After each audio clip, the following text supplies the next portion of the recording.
What some call the crown jewel in one Rockton Avenue neighborhood now sits mostly empty. Those living near the former Rockford Memorial Hospital worry what's next to leave the west side.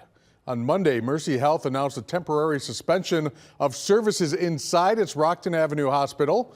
WIFR's Nathaniel Langley talks with neighbors who say they saw the closure coming for years.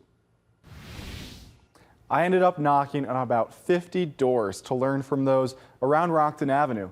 The question I heard most often from those on the west side is, who cares about us now that their closest option for emergency care is gone? It was nice getting treated by people I knew. Wyatt Vogt last relied on Mercyhealth's Rockton Avenue Hospital during a bout with pancreatitis in 2019. But it was very apparent that there was not many people there. Even going through the ER, it's like there's not much left here. Over the years, Vogt says he's watched Mercyhealth gradually gut the hospital down his street. People had their doubts about it, and obviously a lot of those doubts have come true now. While the Rockton Avenue Hospital is temporarily closed, clinical and administrative services remain on the campus. They're basically abandoning this side. When there's enough people here, we can keep it open. If they bring it, we'll use it.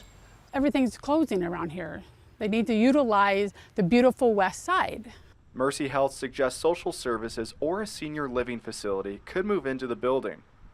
That would be a great idea, just as long as they don't leave it vacant, utilize it for something for healthcare. In 2015, Mercyhealth's board of directors and CEO Javon Bay committed to maintain hospital-based services at Rockton Avenue. Vogt argues that commitment is broken. He promised how many millions of dollars to help renovate this place, make it better. Despite building the big new one out on the northeast side, he was supposed to keep this one up and running. Mercyhealth states it invested more than $100 million into the campus. I take my chances going to Swedes downtown, which is usually always busy because it's downtown.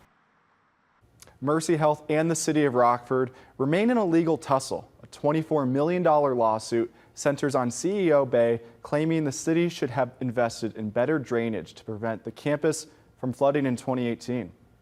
Thank you, Nathaniel. And according to Illinois law, a health facility can only be suspended for a year. After that, an extension is required with approval from state officials.